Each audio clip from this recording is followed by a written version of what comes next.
J'ai fêté mes 45 ans avec un steak d'aloyau qui grésillait sur le grill et 2 couverts déjà sur la terrasse.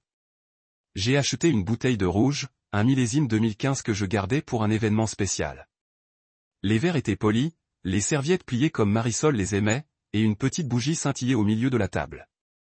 C'était le genre de scène qu'on voit dans les publicités réconfortantes, le genre qui suggère que l'amour est toujours vivant, toujours nourri. J'ai même installé l'enceinte Bluetooth pour écouter la playlist que Cole Kelly m'avait concoctée pour la fête des pères dernière. De la soul classique avec juste ce qu'il faut de jazz moderne pour une impression de bonne humeur. Je regardais l'heure sans arrêt. 6h40, 6h55, 7h15. Le vin avait suffisamment aéré. Le steak allait trop cuire si j'attendais trop longtemps. Je me suis dit qu'ils étaient peut-être coincés dans les embouteillages. Peut-être que le cours de Cali avait duré plus longtemps ou que Marisol s'était fait surprendre en quittant le bureau. Mais j'ai remarqué quelque chose d'étrange. Mon téléphone était silencieux. Non, on y va. SMS, pas d'appel manqué, rien. Cela seul ne déclenchait pas d'alarme. C'était devenu une habitude ces derniers temps. Pourtant, j'ai posé le steak sur une planche à découper pour le laisser reposer, je me suis essuyé les mains et j'ai ouvert mon téléphone. Habitude, curiosité, un peu d'appétit, pas seulement pour la nourriture, mais pour la certitude. Et voilà. Instagram. La publication la plus populaire de mon fil d'actualité. Une photo de ma femme et de ma fille à Rome. Rome. Cali avec des lunettes de soleil surdimensionnées. Marisol dans une robe d'été légère que je n'avais jamais vue auparavant. Derrière elle, des rues pavées et des murs couverts de lierre. Une glace éclatante dans leurs mains. Elle semblait libre, lumineuse, radieuse. La légende disait, des filles voyagent en avion, spaghetti en Italie #selfar #passe des dramatiques. Je l'ai fixé si longtemps que l'écran s'est éteint. Mon cerveau a essayé de raisonner. Peut-être était-ce une vieille photo. Peut-être pas. L'horodatage indiquait qu'elle avait été publiée il y a 1 heure. Fraîchement en direct, comme si elle documentait l'instant précis où je me tenais là, dans un polo que j'avais repassé pour un dîner auquel personne ne participerait. Mes mains sont devenues froides, le couteau glissant légèrement sur le steak tandis que je le coupais en 2 par instinct obstiné. Je me suis assis quand même. J'ai servi le vin et j'ai pris une bouchée. La viande était parfaitement saignante, exactement comme je l'aimais, mais elle aurait pu être caoutchouteuse. Je ne sentais rien. Mon anniversaire, mes 45 ans, une étape importante. J'imaginais des rires, peut-être un petit cadeau, peut-être Cali plaisantant sur mon vieillissement, et Marisol portant un toast comme elle le faisait avant. Au lieu de cela, j'ai eu droit au silence, pas même un coup de fil, pas de message vocal, juste des hashtags et des sprays anormaux achetés avec mon argent.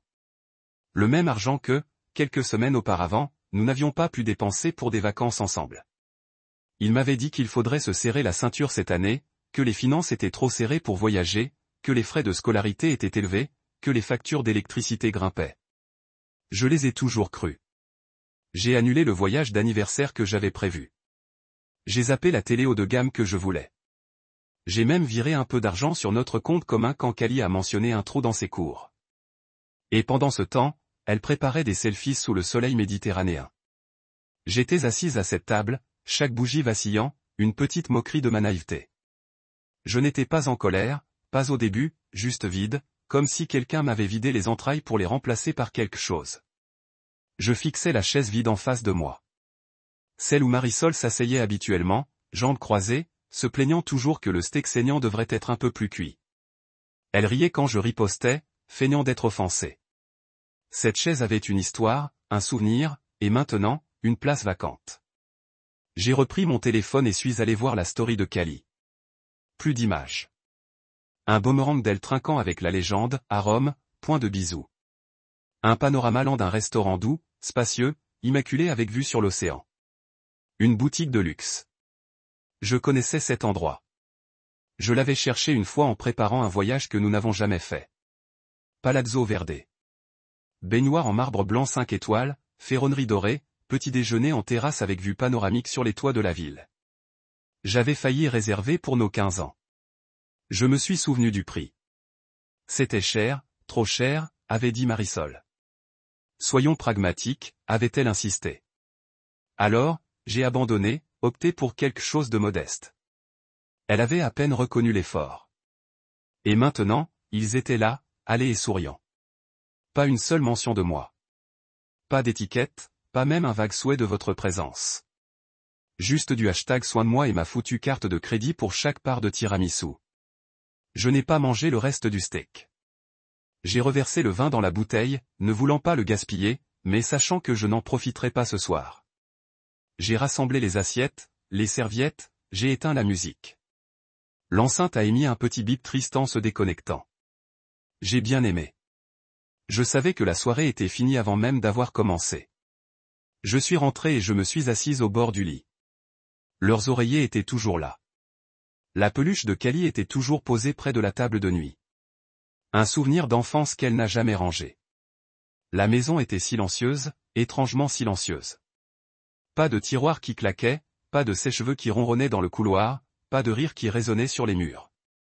Juste moi, un téléphone rempli de trahison dans une pièce qui ressemblait maintenant à une scène dont j'avais été exclu. À un moment donné, le sourire que je m'étais efforcé de m'admirer ce matin-là, celui qui, je l'imaginais, les accueillerait à la porte, s'est transformé en quelque chose d'autre, de plus net, de résolu.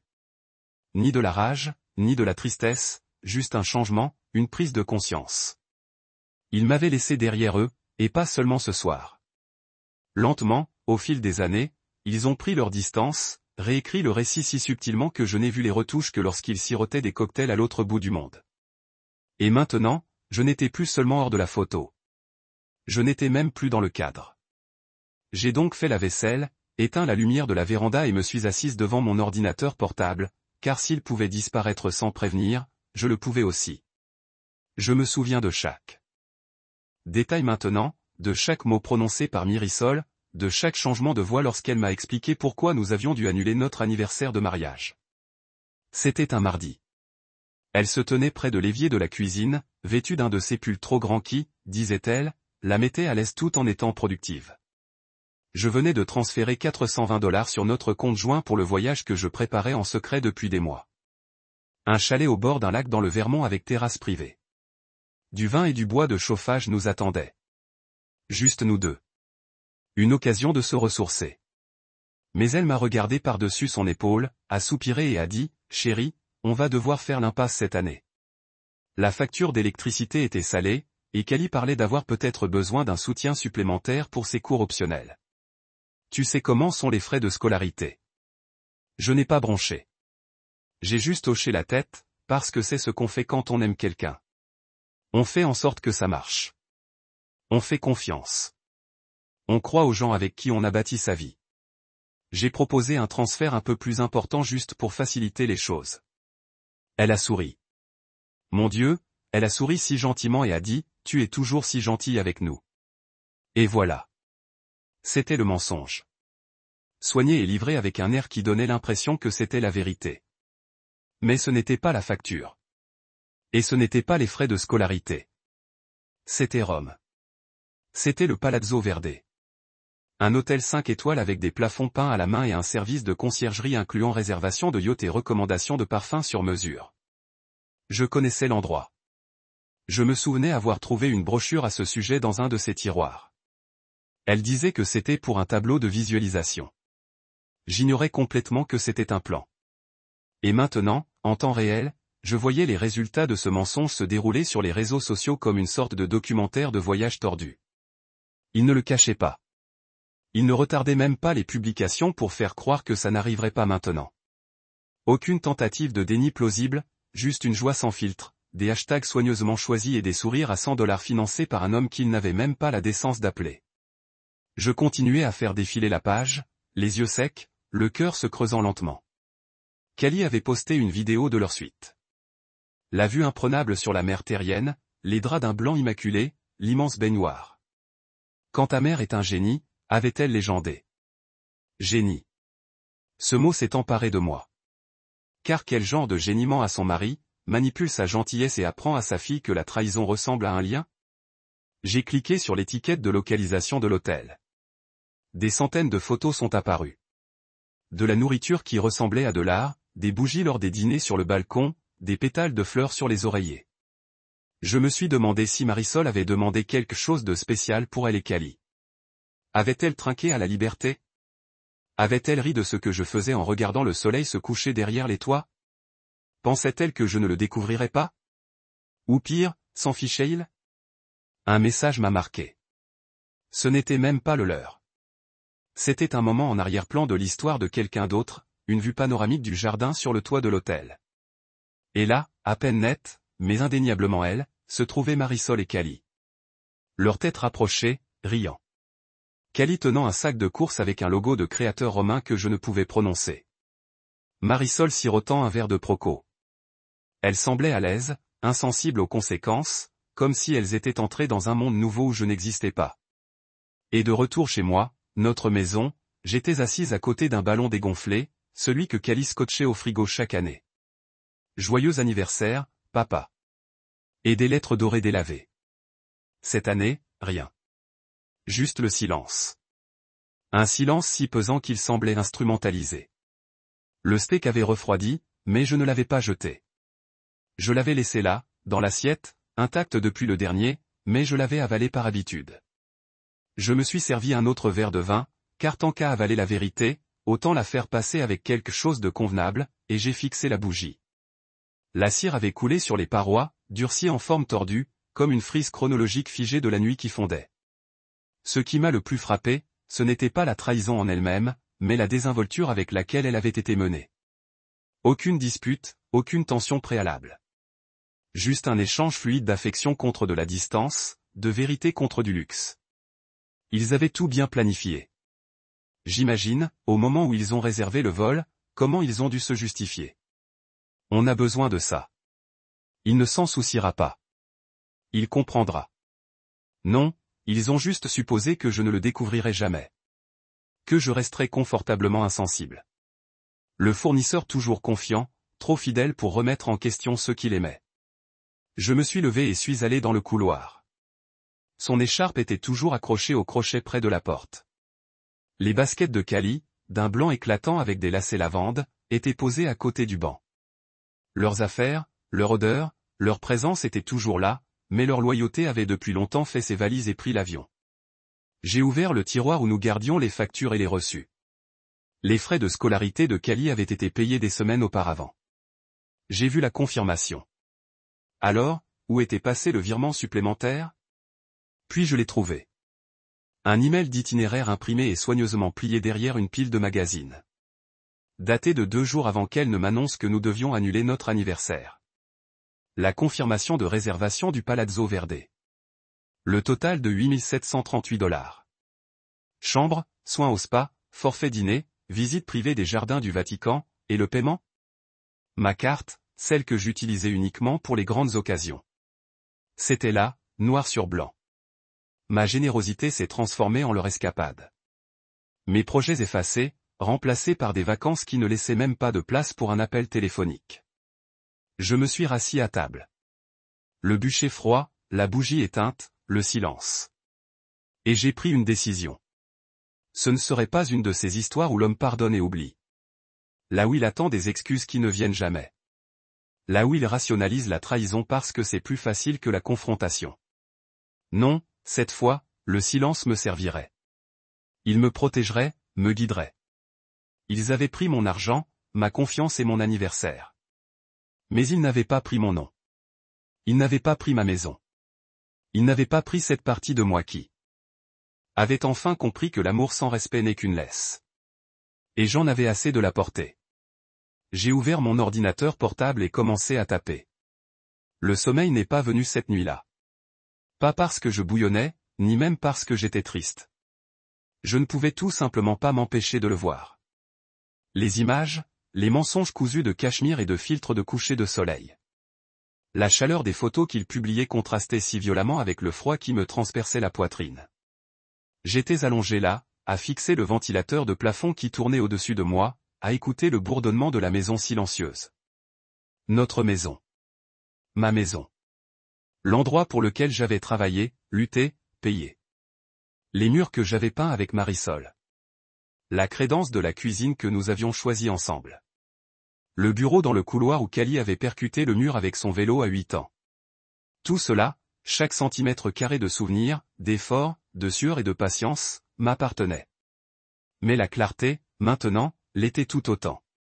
Avant l'aube, j'ai levé les jambes du lit, me suis assise au bord et j'ai simplement regardé autour de moi. Les couvertures à côté de moi étaient plates, intactes. J'ai tendu la main vers sa table de nuit et j'ai ouvert le tiroir. Une lotion pour les mains à la lavande, un roman d'amour à moitié sorti, sa liseuse, le même tiroir où elle rangeait l'itinéraire. J'ai ouvert l'autre tiroir, le mien. Propre, précis, mon acte de naissance, nos formulaires d'assurance et l'acte de propriété. Il était là, mon nom, rien que le mien, clair, imprimé, notarié, tamponné. Je me suis levé et j'ai traversé la maison lentement. Chaque cadre au mur, chaque tasse dans le placard, chaque coussin, tout cela ressemblait à de petits trophées dans un jeu que je n'avais pas réalisé perdre. Ou peut-être que je n'étais pas censé gagner. Je n'allais pas crier. Je n'allais pas m'emporter. Ça leur donnerait matière à se moquer. Non, j'allais déménager avec le même silence qu'ils m'avaient accordé pour mon anniversaire. À 9h04, j'ai appelé Adam Whitley, mon agent immobilier. C'était un homme discret, fiable, qui ne posait pas beaucoup de questions. Je l'avais contacté quelques années auparavant pour aider la cousine de Marisol à trouver une location lorsqu'elle avait déménagé d'Arizona. Il a décroché à la deuxième sonnerie. « Jonas » a-t-il dit, un peu surpris. « Que puis-je faire ? » « Je veux vendre. » J'ai coupé calmement la maison rapidement discrètement si possible l'acheteur au comptant préféré. Il y a eu un silence sur la ligne, un petit battement de confusion où vous êtes sûr qui l'a demandé. C'est un grand déménagement mon ami, toi et moi tous en train de planifier quelque chose de nouveau. J'ai souri à la question un peu en bas. Nous sommes, j'ai dit simplement, une nouvelle direction. Il a proposé de passer cet après-midi, j'ai accepté, j'ai passé les heures avant son arrivée à fermer. Valise discrètement et précisément, j'ai déménagé comme si j'avais tout le temps du monde, mais à l'intérieur j'avais l'impression qu'un interrupteur s'était actionné. Je ne voulais pas tout emporter. Je ne voulais pas de meubles ni d'œuvres d'art, ni même la plupart de mes vêtements. Je voulais des symboles, des objets qui avaient une mémoire et une signification pour moi et seulement pour moi. Ma guitare, celle que je jouais sur notre porche chaque été depuis que nous avons emménagé. La montre en or de mon père transmise pour mes 30 ans. La canne à pêche que mon grand-père m'a offerte quand j'avais 13 ans. Ces choses sont allées dans le coffre de ma voiture. Tout le reste pouvait rester. Je n'avais plus besoin de me battre pour des preuves matérielles. Adam est arrivé vêtu d'un blazer bleu marine et de ce même dossier en cuir qu'il portait toujours, celui avec des onglets, des surligneurs et des numéros inscrits dans les marges. Il est entré dans l'entrée, a regardé autour de lui et a incliné la tête. « Tout va bien ?» a-t-il demandé prudemment. J'ai hoché la tête. Je me suis rendu compte que je n'attendais plus. Il n'a plus demandé de détails après ça. C'est ce que j'aimais chez lui. Il a traversé la maison avec un respect discret, prenant des notes. Arrivé à la cuisine, il s'est arrêté et s'est tourné vers moi. « On pourrait obtenir un excellent prix si vous me donnez une semaine pour préparer » a-t-il dit. « Ou, si vous voulez vraiment faire vite, je connais peut-être un acheteur. » Je l'ai regardé droit dans les yeux. Rapidité, discrétion, telles sont les priorités. Il a fait un petit signe de tête et a passé un appel. Je l'ai entendu mentionner le quartier, la superficie, puis il a dit quelque chose qui m'a surpris. Non, je pense que c'est une question d'émotion, pas de finance. Oui, c'est propre. Entièrement propriétaire, sans hypothèque. Puis il a levé les yeux vers moi et a murmuré, il est intéressé. Nous avons signé les premiers papiers, là, à la table à manger, là où nous prenions autrefois des coupes de crêpes. J'ai failli rire. Presque. Mais il n'y avait aucune amertume en moi. Pas vraiment, juste du détachement, une liberté qui filtrait comme la lumière du soleil à travers les stores. Le soir, Adam m'a rappelé. L'acheteur veut visiter demain, a-t-il dit. Offre en espèces conclue dans la semaine. Sans poser de questions. Terminé, ai-je répondu. Ce soir-là, je me suis assise dans la chambre vide, entourée de cartons dont je ne voulais pas et de souvenirs inutiles. J'ai regardé par la fenêtre et j'ai regardé la lumière du Porsche vaciller dans l'allée, attendant une voiture qui ne reviendrait jamais. Je les imaginais encore à Rome. Peut-être sur une gondole, peut-être en train de boire un expresso. Peut-être parlait-il de souvenirs. Peut-être s'était-il acheté des bracelets assortis, de petits bijoux de fidélité forgés aux frais de quelqu'un d'autre. J'espère que le spritz était assez fort pour effacer la culpabilité. J'espère que les pâtes avaient le goût de la victoire, car à leur retour, ils découvriraient combien coûte réellement la monnaie de la trahison. Le lendemain matin, j'ai rencontré l'acheteur. Il est arrivé dans un SUV noir, vitres teintées, musique à fond. Un homme d'une cinquantaine d'années, trapu, mains burinées, car cela lui avait semblé excessif. Il s'est présenté comme Terence. Il a dit qu'il habitait à 2 portes de chez lui. Enfant divorcé et adulte. Travaillant dans la logistique. Il ne voulait pas perdre de temps. « C'est vous le vendeur ?» a-t-il demandé. « Je le suis. » Il a regardé l'endroit, les mains sur les hanches. Toujours comme celui-ci. Une base solide, une allée propre, un jardin tranquille. J'ai hoché la tête. C'est à vous si les papiers le disent. Et ils l'ont fait. Une poignée de mains plus tard, c'était fini. Pas de marchandage, pas de jeu, juste une exécution impeccable. Je suis reparti ce jour-là avec ma guitare, ma montre, ma canne à pêche et le genre de lucidité que l'argent ne peut acheter. Ma voiture a reculé dans l'allée que j'ai tondue pendant des années. Je n'ai pas regardé en arrière. Je n'en avais pas besoin. Certains attendent de tourner la page. Je me suis donné la mienne dans une enveloppe craft et une signature. J'ai emménagé dans le logement vacant d'Aix-en-Grave-Côté, une location temporaire, plus petite, plus simple, mais qui avait tout ce dont j'avais besoin. Des murs qui ne reflétaient pas la trahison, des pièces sans affection mises en scène, et un silence que j'avais choisi. Pas celui qu'on m'impose. J'ai allumé une bougie ce soir-là. Pas pour quelqu'un d'autre, juste pour moi. Parce que quand on brûle ce qui était faux, il suffit parfois d'une pièce calme pour voir ce qui tient encore debout. Les papiers étaient signés à midi. Du jour au lendemain, mon nom n'était plus associé à l'endroit que j'appelais autrefois mon foyer. Je me tenais devant la location d'Aix-en-Grave-Côté, les bras croisés, tandis que le camion de déménagement de Terence reculait dans l'allée que je déneigeais en hiver, la même que Cali traversait en roller en me tenant la main. Il m'a salué de la main en me voyant. Large sourire, short cargo, pitbull aboyant sur la banquette arrière. C'était presque poétique. Son chien, celui dont Marisol se plaignait à chaque occasion, désormais officiellement intégré au paysage, elle ne pouvait plus le revendiquer. Je n'éprouvais pas la satisfaction que j'espérais. Pas encore. Ce que je ressentais, c'était le calme, comme si tout bougeait autour de moi, mais j'avais enfin trouvé un endroit où être. Je m'appuyais contre la charpente de la véranda de mon nouveau logement temporaire, une location beige avec un plancher grinçant et un linoleum laid, mais une vue magnifique. D'ici, je voyais notre ancienne fenêtre de la chambre principale, la 3e en partant de la gauche, maintenant ornée de nouveaux rideaux apportés par un inconnu. Je n'avais pas pris la peine de mettre des stores ici. Je n'avais rien à cacher. Et pour la première fois depuis des années, personne ne faisait semblant de me voir. Terence bougeait vite. J'aime ça chez lui. Le genre d'homme qui ne perdait pas de temps en questions ou en sentimentalité, juste une poignée de main et un plan. Il avait engagé 2 déménageurs et tout livré en quelques heures. Écran plat, outils, même un immense fauteuil inclinable en cuir pour lequel il aboyait des ordres en sirotant un soda au citron vert. De temps en temps, je le voyais me regarder, hésitant presque à en dire plus. Finalement, pendant une pause, il s'est approché, 2 bouteilles de bière trempées de sueur à la main, et m'en a tendu une. Je ne sais pas ce qui s'est passé, et je n'en ai pas besoin. Il a dit que je rétrécissais derrière ses lunettes de soleil, mais j'en ai eu ma part. J'ai fait trinquer sa bouteille. C'était exactement ça. Il a ri et s'est remis à crier sur les déménageurs. Son chien, Boomer, a trotté jusqu'à moi et s'est affalé sur mon Porsche comme s'il y avait toujours été. L'ironie ne m'a pas échappé. Marisol avait un jour porté plainte pour tapage nocturne à cause des aboiements de Boomer pendant les cours Zoom de Cali. Elle prétendait que cela perturbait sa tranquillité. Maintenant, le ronflement bas et rythmé de Boomer était la bande-son de son expulsion. Ou peut-être juste un rappel. J'avais une semaine entre la signature et le retour. 7 jours entiers pour regarder la maison se transformer. Ma maison devenir celle de quelqu'un d'autre. Et je n'ai pas perdu une seconde. J'ai regardé Terence remplacer le paillasson.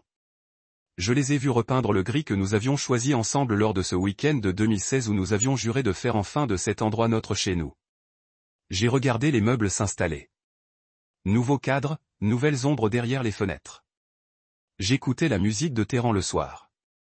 De la soul old school, le genre que je fredonnais en faisant la vaisselle. C'était étrange de l'entendre venir de là où personne ne m'avait vraiment écouté depuis des années. Je vivais léger dans la location, un petit canapé, un matelas par terre, ma guitare dans un coin. Je mangeais sur la véranda presque tous les soirs, une assiette en équilibre sur mes genoux, un thé chaud ou une canette de soda à la main, et je me laissais aller. Sans attente, sans gratitude artificielle, juste une honnêteté tranquille. C'était enivrant d'une manière que je n'avais pas prévue.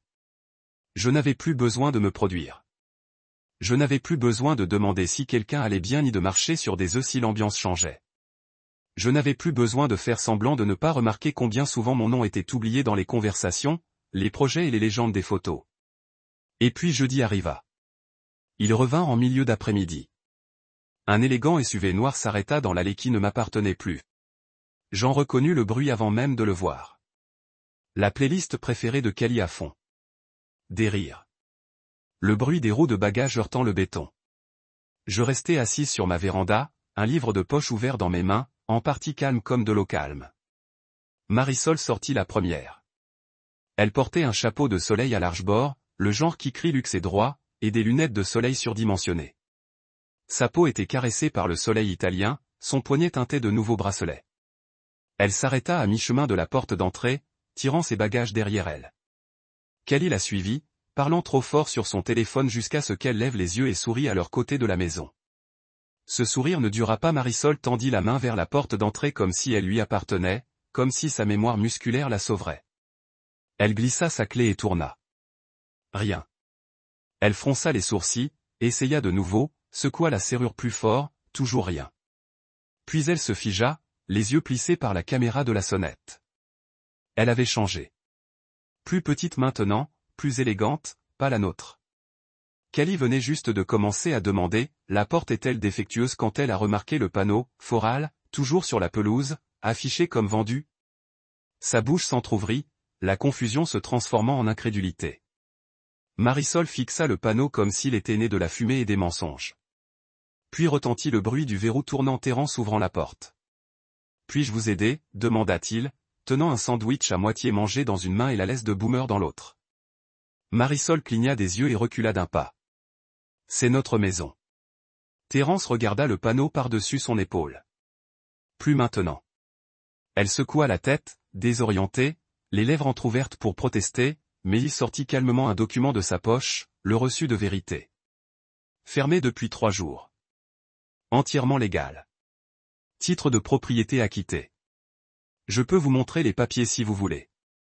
Elle attrapa son téléphone, les doigts tremblants. Ce doit être une erreur. Nous. Ce n'est pas possible. Kali se tenait là, silencieuse.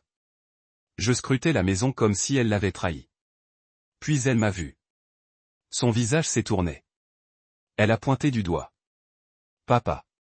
J'ai levé ma tasse de thé et je l'ai tendue vers eux avec désinvolture, puis j'ai pris mon téléphone. Celui de Marisol a vibré dans sa main quelques secondes plus tard. Je l'ai regardé regarder l'écran. Ses lèvres se sont pincées en lisant le message. Tu aurais dû me regarder de Rome. Au lieu de ça, voici ton tour de la réalité. Je me suis levé lentement, je suis entré et j'ai fermé ma porte. Je n'avais pas besoin d'en dire plus. Ils étaient enfermés hors de la maison de ma confiance, de la vie qu'ils menaient autrefois avec mes mains, soutenant tout. Et l'homme à l'intérieur maintenant, il avait un chien bruyant et ne s'excusait pas. Un ajustement parfait. Il se tenait là comme des touristes descendus au mauvais arrêt. Le téléphone de Kali pendait dans sa main, sa mâchoire légèrement détendue, et Marissa portait toujours ce ridicule chapeau à large bord comme dans une publicité de parfum. Ses lunettes de soleil glissèrent légèrement sur son nez, révélant des yeux qui vacillèrent de l'incrédulité à une expression qui ressemblait presque à de la peur. Terence, tenant la laisse de Boomer d'une main, l'autre toujours sur la porte, inclina la tête vers eux comme s'ils étaient des avocats essayant de lui vendre quelque chose dont il ne voulait pas. Marisol s'avança, sortant son téléphone comme si la serrure se remettrait en marche dès qu'elle aurait appuyé sur « Bi ». Ce doit être une erreur, murmura-t-elle plus pour elle-même que pour lui. C'est notre maison. Tu ne peux pas, coupa Terence d'une voix calme et peu impressionnée. Madame, votre nom n'est sur rien d'important. Le propriétaire de cette maison l'a signé. Affaire conclue il y a quelques jours. L'acte de vente porte mon nom maintenant, pas le vôtre. Kali les regarda tour à tour, visiblement perplexe. Mais attendez, comment ? Nous n'étions partis qu'une semaine. Elle se tourna vers Marisol, baissant la voix. Vous étiez au courant? Je l'ignorais. Marisol balbutia, essayant de reconstituer le tout comme un puzzle déjà brûlé. Il ne voulait pas. Il ne pouvait pas. Je l'observais derrière les rideaux de ma location. La tasse de thé que je tenais à la main était froide depuis longtemps. Mais je n'avais pas bougé pour la rafraîchir. C'était le moment que j'attendais. Non par mesquinerie. Non par vengeance, mais pour trouver l'équilibre, pour que la vérité prenne enfin une forme qu'il ne pourrait ignorer. Marisol recula et fixa la façade de la maison comme si elle ne la reconnaissait pas. Le porche portait maintenant le paillasson sur mesure de Terran, sur lequel était écrit « Zone interdite au drame ». Il y avait des plantes en pot sur les marches, les siennes, pas les miennes, et un carillon suspendu à la poutre. L'air était différent, non pas à cause de la maison elle-même, mais parce qu'elle ne réagissait plus à sa présence. Le pouvoir avait basculé. Les épaules de Cali se crispèrent en fixant le panneau « Vendu ». Ce n'est pas drôle, dit-elle doucement. Terence se contracta. Je n'essayais pas de l'être. Il referma la porte d'un ton définitif. Boomer aboya sans conviction tandis que le loquet se refermait. Puis vint le silence, celui qui vous enveloppe quand vos suppositions s'effondrent en plein jour. Marisol se retourna au ralenti. Je scrutais la rue et c'est là qu'elle m'aperçut. Je ne me baissais pas. Je ne reculais pas. Je la laissais voir. Debout là, en chemise simple et jean usé, une tasse à la main, le rideau écarté juste assez pour rendre la vérité inéluctable. Elle plissa les yeux derrière ses lunettes de soleil, figée un instant, puis leva lentement la main, comme si elle ne savait pas si c'était pour lui faire signe ou pour se protéger de ce qui allait arriver. Cali suivit son regard. Ses yeux s'écarquillèrent. « Papa » cria-t-elle, la voix brisée comme à 8 ans, lorsqu'elle avait cassé un objet précieux. Je ne répondis pas, je fixai simplement. Pas avec elle. Pas avec ces regards glacials qu'il m'avait appris à attendre ces dernières années. Non, je fixai avec détachement, avec une paix silencieuse et impitoyable. Marisol sortit son téléphone et composa un numéro. Je la vis se raidir les épaules tandis qu'elle attendait. Mon propre téléphone vibra une fois dans ma poche. Je ne répondis pas. Il sonna de nouveau. Cette fois, elle laissa un message vocal, le genre que j'avais l'habitude de leur laisser quand ils ne venaient pas dîner. Quand les plans changeaient sans prévenir, quand les anniversaires étaient oubliés à cause d'urgences qui ne semblaient jamais nécessiter de justificatif. Son silence avait alors été pesant. Mais maintenant, le mien résonnait plus fort encore. Puis vint le message, « S'il te plaît, parle-moi ». Je posai la tasse sur le rebord de la fenêtre, pris mon téléphone et tapai lentement, « Tu aurais dû me regarder de Rome. » Voici plutôt votre tour d'horizon de la réalité. J'avais péché. De l'autre côté de la rue, je la regardais lire. Ses lèvres s'entr'ouvrirent, les commissures se crispant comme si elle voulait protester, mais les mots ne se formèrent jamais.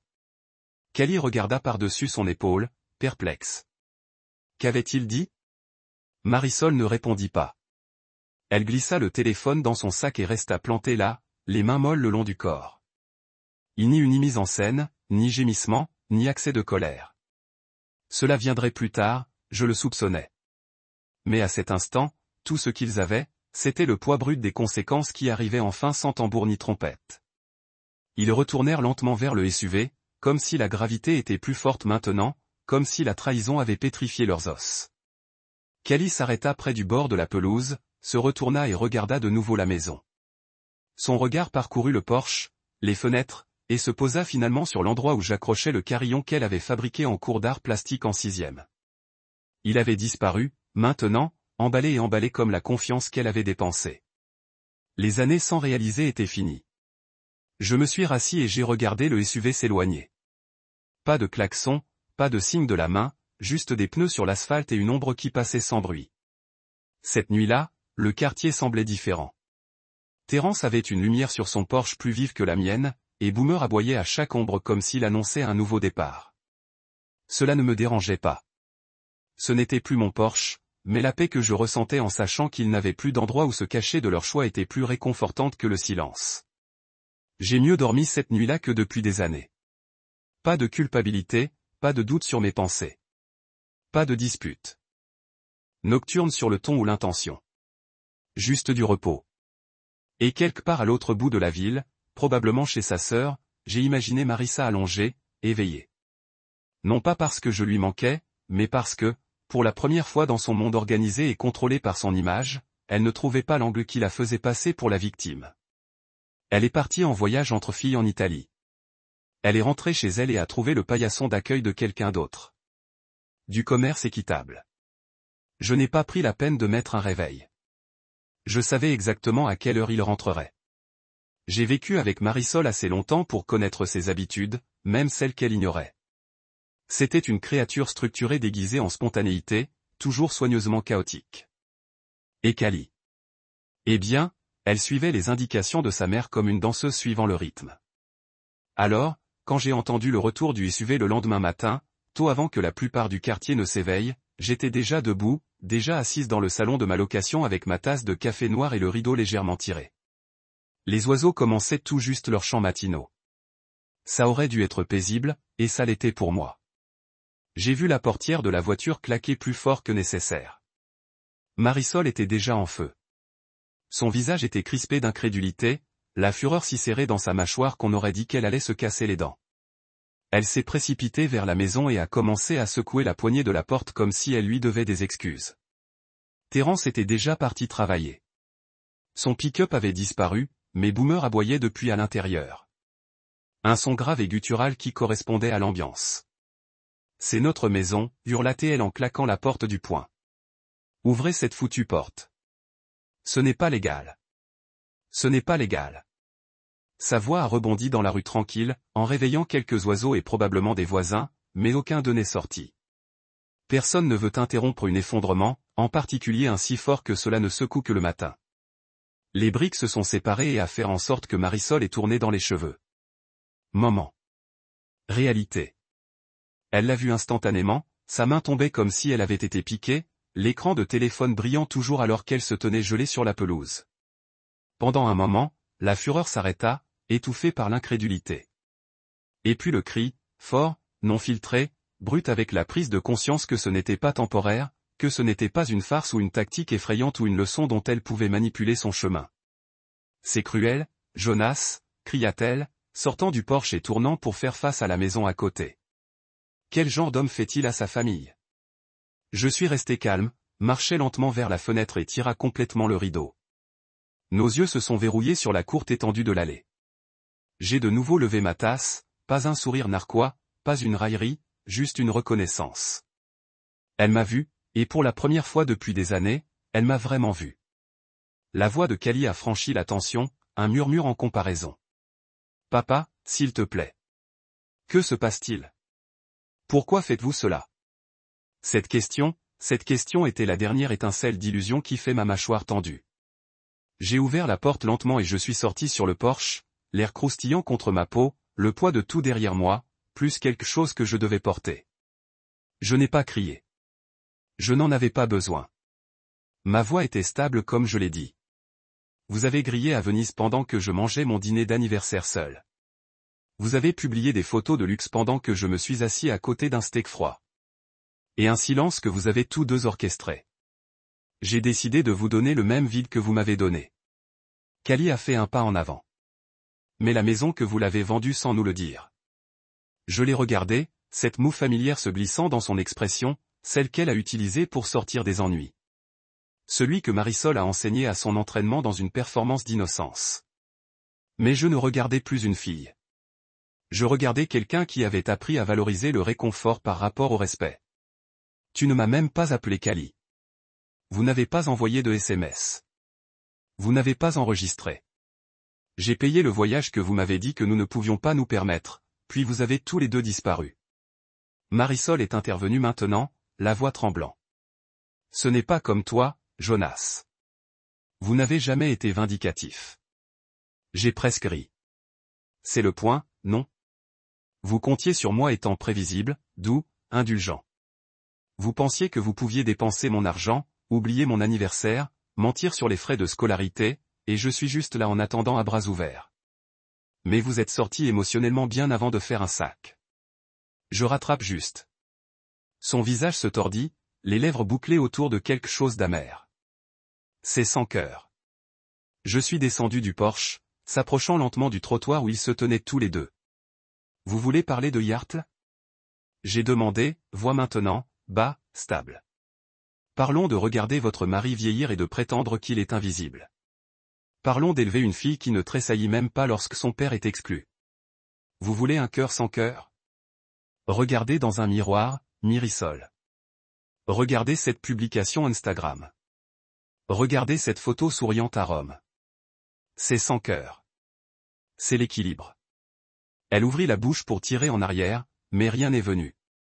Cali ressemblait à elle était sur le point de pleurer, mais les larmes ne coulaient pas. Pas encore. Il n'avait pas le poids des remords. Juste un confort. Je me suis retourné et je suis retourné vers le porche. Calme, mesuré, en contrôle. Derrière moi, Mirissol a crié une dernière fois. Vous regretterez cela. Je m'arrêtai à mi-chemin des escaliers, puis je me suis retourné. J'ai regretté de rester silencieux pendant des années. Plus maintenant. Je suis entré à l'intérieur et j'ai fermé la porte. Le son du verrou en cliquant comme la ponctuation. De l'autre côté, je n'ai rien entendu. Pas de coups, pas de pas, juste les feuilles de bruissement du vent, des boomers aboyant au loin et le son d'une femme réalisant qu'elle n'avait plus le dessus. Et pour une fois, ce silence ne ressemblait pas à l'abandon. C'était comme une liberté. Cela n'a pas pris longtemps. Le lendemain matin, juste au moment où le soleil commença à se briser sur les toits et que la première vague d'oiseaux a trouvé leur chanson, ils sont venus frapper. Pas provisoire, pas respectueux. C'était un assaut complet. Ils battent comme un bélier battant, les poings claquant contre le bois comme s'ils pouvaient exiger tout ce qu'ils avaient si négligemment jeté. J'étais déjà éveillé, assis par terre dans mon salon de location avec une tasse de café noir dans une main et le papier du matin s'est plié sur mes genoux. Je n'ai pas sauté. Je n'ai pas tressailli. Je les laisse frapper. Papa, papa, s'il vous plaît ouvrez la porte. La voix de Cali était étouffée, mais j'ai reconnu le rythme de la panique. S'il vous plaît, parlez-moi. Un autre jeu de succès contre le bois, cette fois de Mirissol. Elle ne criait pas, pas encore. Mais sa voix portait ce bord net de désespoir qui n'était toujours venu que lorsque sa prise sur le contrôle a commencé à glisser. Jonas, tu dois ouvrir cette porte. Vous devez vous expliquer. L'audace de cela m'a fait rire sous mon souffle, m'expliquer comme si j'étais celui qui leur devait des réponses, comme si ma solitude, ma remise en état tranquille de la dignité était un péché dont je devais maintenant comptabiliser. Je prenais un autre sirotage lent et je mettais la tasse sur la table avant de marcher jusqu'à la porte. Je laissais le point de vue de la dernière fois que le fait de faire du coup de jeu. Quand je l'ai finalement ouvert, je ne l'ai pas balancé. Chose, non parce quelqu'un n'est la Fox-Sequin. Nous avons été quand ils sont montés à bord de l'avion pour Rome. Quand ils ont vidé le compte d'épargne. Lorsque mon anniversaire est passé sans appel, un SMS, un morceau de reconnaissance, je n'ai pas répondu tout de suite. Je viens d'ouvrir la porte de quelques centimètres de plus, je me suis penché contre le cadre et j'ai laissé le silence répondre pour moi. L'expression de Cali a commencé à changer. Ses lèvres tremblaient comme si elle cherchait le bon script, mais ne pouvait pas y trouver sa place. J'ai regardé les engrenages tourner dans sa tête. Ce n'était pas le père qu'elle connaissait. Je ne livrais pas de platitude ni d'absorber la douleur comme une éponge. J'étais toujours calme et ça lui faisait peur. Mirissol s'avança. Jonas, nous devons parler comme des adultes. Vous ne pouvez pas simplement quitter les rails et vendre la maison. C'était la maison de Cali. C'était notre vie. Notre vie, j'ai répété, à voix basse et même. Vous voulez dire la vie que vous avez décidé de passer en vacances pendant que je mangeais le dîner seul le jour de mon anniversaire? Sa mâchoire se serra. J'ai continué. Vous auriez pu me dire la vérité sur le voyage, sur l'argent, sur la façon dont j'ai apparemment cessé de correspondre. Au lieu de cela, vous avez menti. Vous n'avez pas tressailli en utilisant mon compte pour réserver une évasion 5 étoiles. Vous n'avez pas réfléchi à 2 fois avant de me couper de ma propre famille. Et maintenant que les serrures ont changé et que l'acte ne vous appartient plus, vous voulez une conversation. Elle laissa tomber les lunettes de soleil, les laissant pendre de ses doigts. Ses yeux étaient injectés de sang, maquillage taché sous chacun. Elle avait l'air plus petite qu'elle ne l'avait fait sur la photo de l'aéroport à Rome. Plus petite et réelle. Ce n'est pas comme toi, a-t-elle dit. Tu es gentil. Vous êtes stable. Tu es que je la coupe avec un rire tranquille. C'est le problème. Vous avez confondu ma gentillesse avec la faiblesse, ma stabilité par la soumission. Vous pensiez que je n'agirais pas peu importe jusqu'où vous êtes allé. Cali essaya à nouveau, plus silencieux maintenant. Vous n'avez même pas appelé pour nous avertir. Je suis entré complètement dans la porte. Pas menaçant, juste présent. Vous ne vous avez pas non plus, Cali. Vous. Je corresponds simplement au silence. Son visage froissé. Je pouvais voir le moment où les larmes ont gagné. Je ne voulais pas te blesser. Je soupirai. Alors peut-être la prochaine fois, vous ne suivrez pas quelqu'un qui le fera. Marisol prit doucement le bras de sa fille comme si elle avait besoin pour l'empêcher de s'effondrer. Vous pensez que vous avez fait un point, mais vous venez de prouver que vous êtes capable de cruauté. Non, j'ai dit que j'avais prouvé que je suis capable de clarté. Vous avez pensé que vous pouviez réécrire les règles de cette famille sans me le dire. Je viens de rendre la faveur. J'ai réécrit l'avenir. Elle ouvrit la bouche, puis la ferma à nouveau. Je n'avais pas besoin d'en dire plus. J'ai regardé Cali, je l'ai vraiment regardé. J'espère que vous en apprenez. J'espère qu'un jour vous comprenez que l'amour ne signifie pas être invisible. J'étais un bon père, un bon mari, et cela ne vous suffisait toujours pas aussi. Alors maintenant, je suis bon avec moi-même.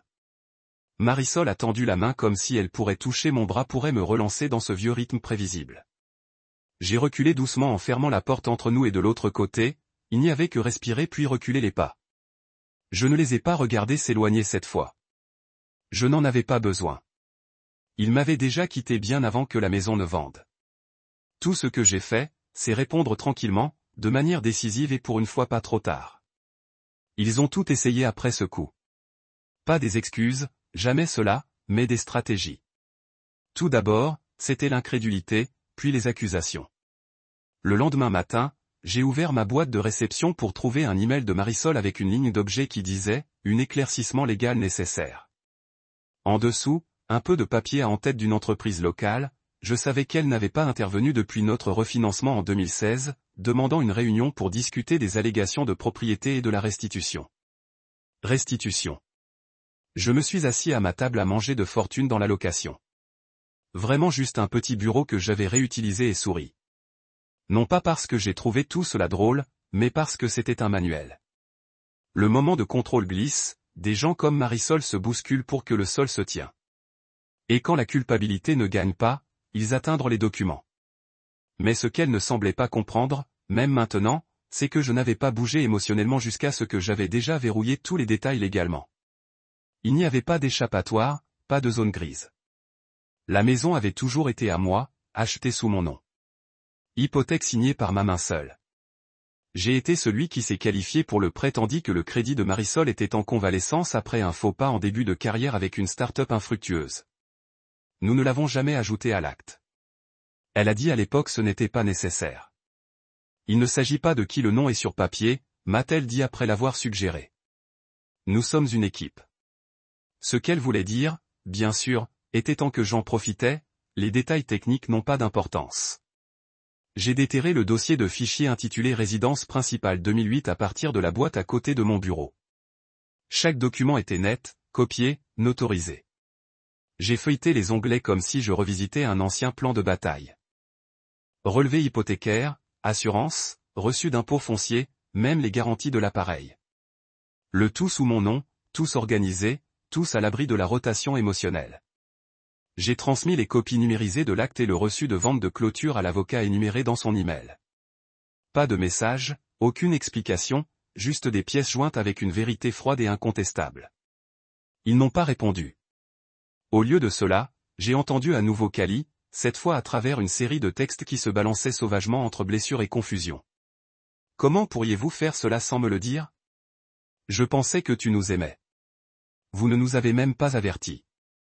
Ce n'est pas bien. Vous m'avez élevé pour parler des choses, ne pas brûler les choses. J'ai regardé le dernier plus longtemps que je n'aurais dû. Elle avait raison en quelque sorte. J'avais toujours essayé de modéliser la patience, la communication, le compromis. Je ne m'attendais pas à être le seul à tenir cet exemple. C'est une étrange sorte de chagrin réalisant que vous avez élevé quelqu'un avec tous les outils pour l'empathie et ils ont choisi de ne pas les utiliser sur vous. Alors, j'ai répondu avec une phrase. L'amour ne signifie pas laisser les gens garder le couteau après l'avoir utilisé. Elle n'a pas répondu. Marisol a essayé d'appeler 2 fois cet après-midi.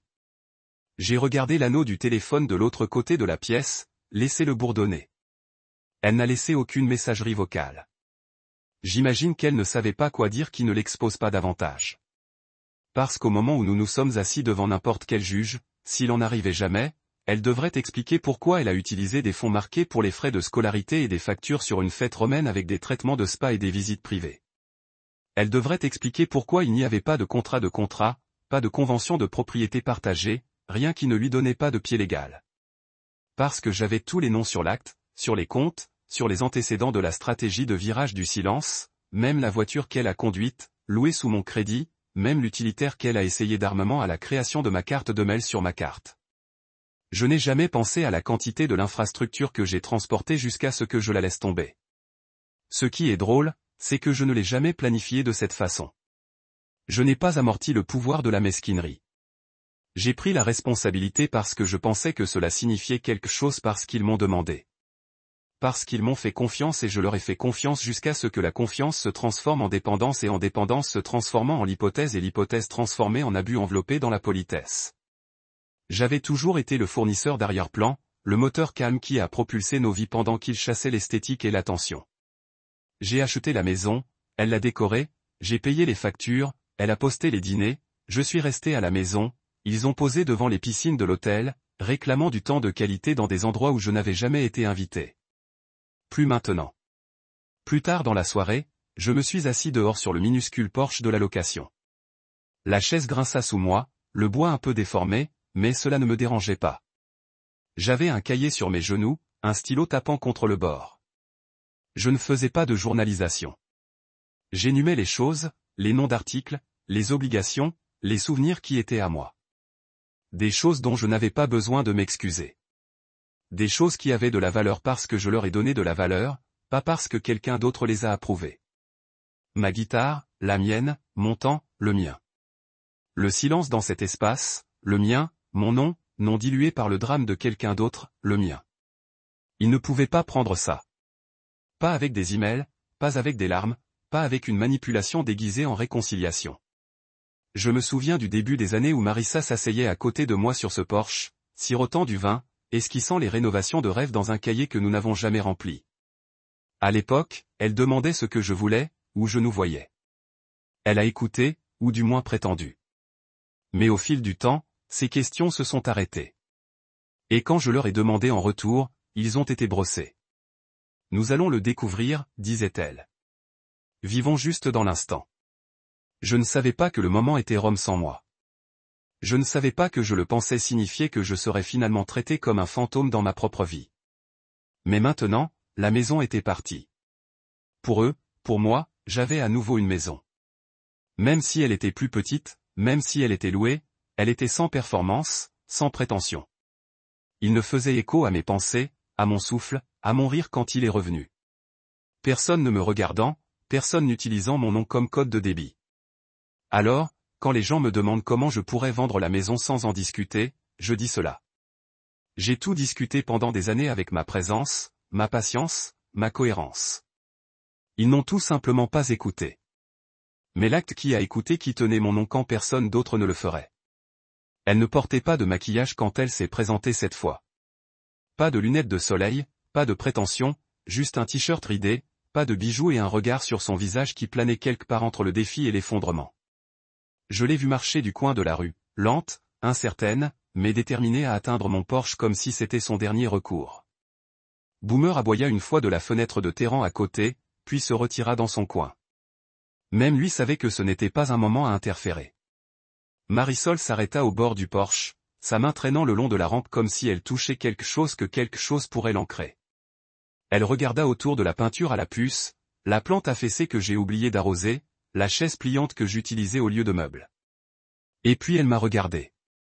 Je n'ai pas parlé, je sirotais juste mon café et je me suis penché en arrière. Je n'allais pas faciliter cela. Je n'allais pas le faire doux, d'où je veux juste parler, dit-elle enfin. Sa voix avait un carquois dedans, mais pas de l'émotion, de l'épuisement. Elle n'était plus là pour crier. Elle était là pour sauver ce qu'elle pouvait, ou du moins essayer de réécrire comment la chute s'était produite. J'ai hoché la tête vers la deuxième chaise, celle que j'avais retirée pour un voisin l'autre jour. Elle s'assit lentement comme si elle avait peur que le siège ne cède sous elle. J'ai attendu.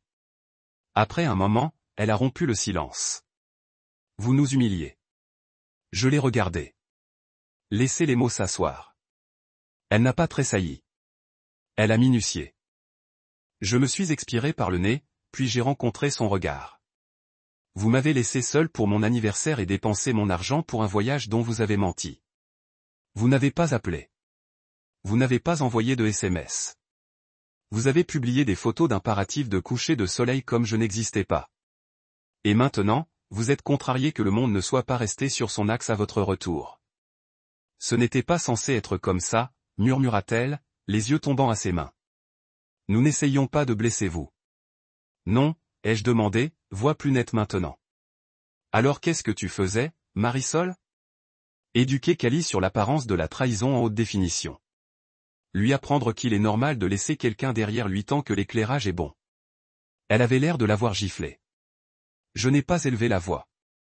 Je n'en avais pas besoin. La vérité a son propre poids lorsqu'il est livré calmement. Vous pensez que ce que j'ai fait était cruel? Dis-je, penchant en avant maintenant, coude sur mes genoux. Mais je n'ai pas créé ce moment. Vous l'avez fait. Je laisse juste les conséquences rattraper vos décisions. Ses épaules se sont tendues. Je ne pensais pas que tu ne pensais pas que tu avais ça en toi. Et c'était là. La chose la plus honnête qu'elle avait dit depuis des années. La racine de tout cela. J'étais censé être en sécurité, prévisible, celui sur lequel elle pouvait compter pour pardonner, d'absorber les dommages, de porter le poids en silence. J'ai hoché la tête. Exactement. C'est pourquoi cela a fonctionné pendant si longtemps. Elle m'a regardé maintenant. Vraiment regardé à moi. Pas comme l'homme qu'elle a organisé pour s'adapter à l'image, pas comme le mari de l'espace réservé qu'elle pouvait ignorer tout en poursuivant une idée de glamour et de liberté. Elle a vu quelqu'un de différent, quelqu'un qui n'avait plus rien à perdre, mais tout encore à gagner. Je n'ai jamais voulu que vous vous sentiez effacé, murmura-t-elle. Mais tu m'as effacé quand même.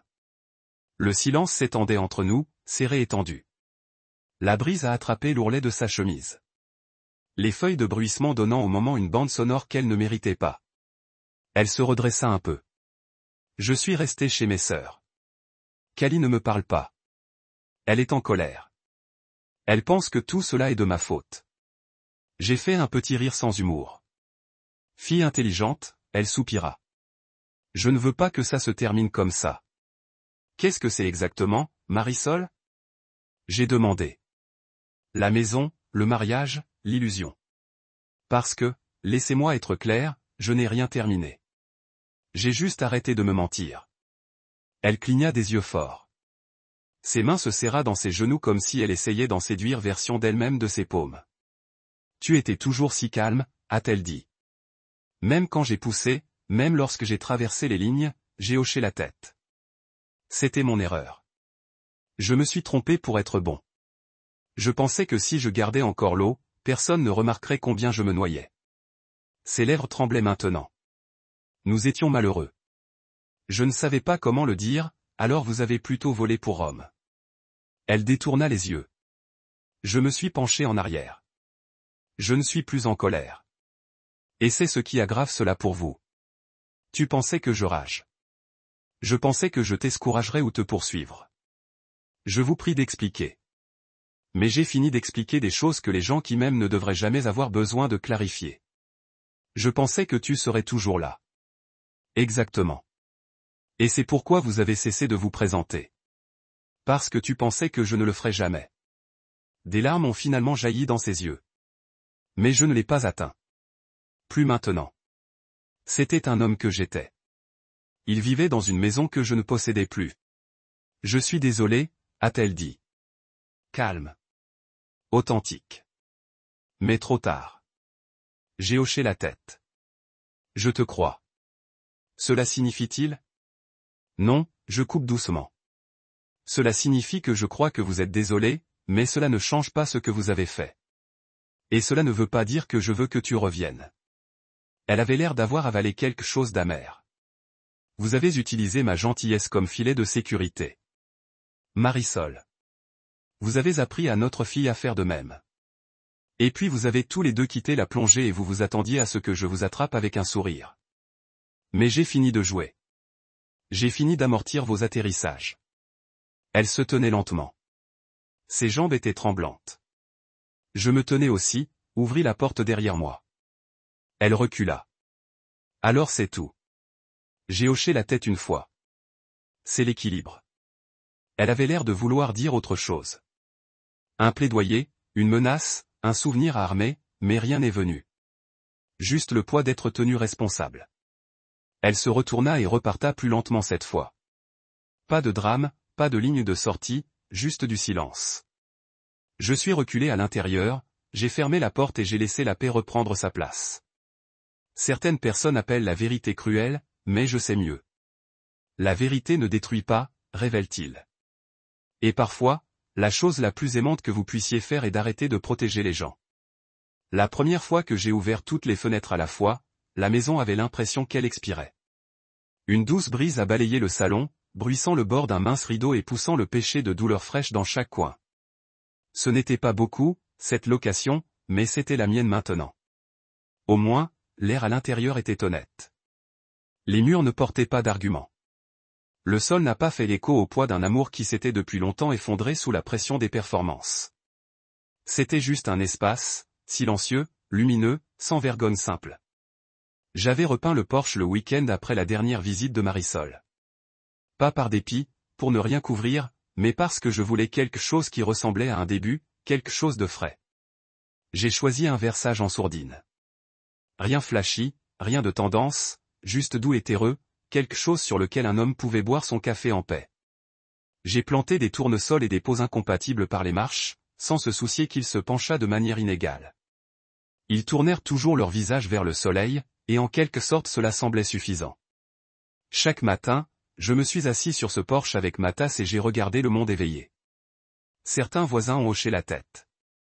Certains ont évité le contact visuel. Le mot s'était propagé. Les gens aiment un bon scandale, même s'ils sont trop polis pour l'admettre. Il a vendu la maison alors qu'ils étaient en Italie. J'ai entendu une fois de deux adolescents sur des vélos. Sauvages.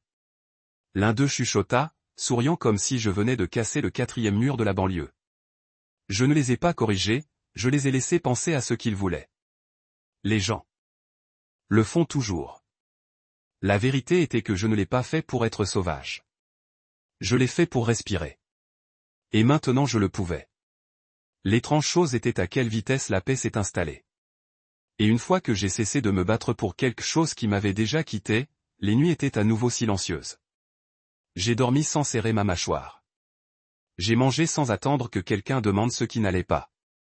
L'absence de conflit ne ressemblait pas au vide. C'était comme une seconde chance, pas à l'amour, à selon. Je les ai encore vus parfois. Marisol et Cali, ils ont emménagé avec la sœur de Marisol à environ 20 minutes de l'autre côté de la ville. Pas loin, mais assez loin pour se sentir comme différentes planètes. Ils n'ont plus marché dans le quartier. Ne s'est pas présenté pour bloquer les rassemblements ou piquer la tête dans des chantiers familiers. Et quand ils ont passé, dans les rares occasions qu'ils ont fait, ils ne m'ont pas regardé. Ils n'avaient pas à le faire. J'ai toujours fait signe à ne pas se moquer d'eux, mais parce que je ne me cachais pas qu'Ali était celui qui détourna le plus les yeux. Son visage se raidait sur le siège passager, les yeux fixés sur son téléphone, prétendant que je n'existais pas. Cela fait mal d'une manière différente de la trahison de Marisol. Cali était ma fille une fois. Ma petite ombre. Celui qui m'apportait des pissenlits comme s'ils étaient du trésor et m'ont demandé de tresser ses cheveux, même quand je ne savais pas comment. Mais les enfants apprennent ce qu'ils ont montré. Et elle regardait sa mère réécrire les règles depuis des années. J'étais juste la dernière phrase qu'elle a décidé de sauter. Pourtant, j'ai salué à chaque fois parce qu'elle avait besoin de savoir que la porte n'était pas verrouillée. Il était juste fermé jusqu'à ce qu'elle comprenne comment frapper. Un après-midi, j'étais sur le porche de ponçage de la nouvelle table en bois que j'avais construite pour moi-même. Simple, robuste, imparfait, comme moi. Terence se promenait avec Boomer trottant à ses côtés, la queue remuant comme s'il n'avait jamais connu une mauvaise journée. Terence s'arrêta par la clôture et s'appuya dessus. « Tu vas jamais me dire ce qui s'est réellement passé ?» il a demandé. J'ai souri. « Cela changerait-il quelque chose ?» Il secoua la tête.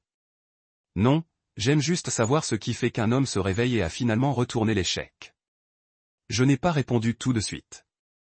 Je viens d'essuyer la sueur de mes paumes et de regarder la rue. La maison qui était la mienne semblait différente maintenant.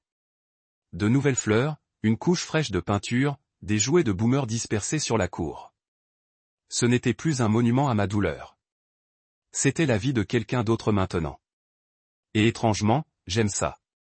C'était comme le bon genre de gomme. Ce n'était pas une chose, dis-je finalement.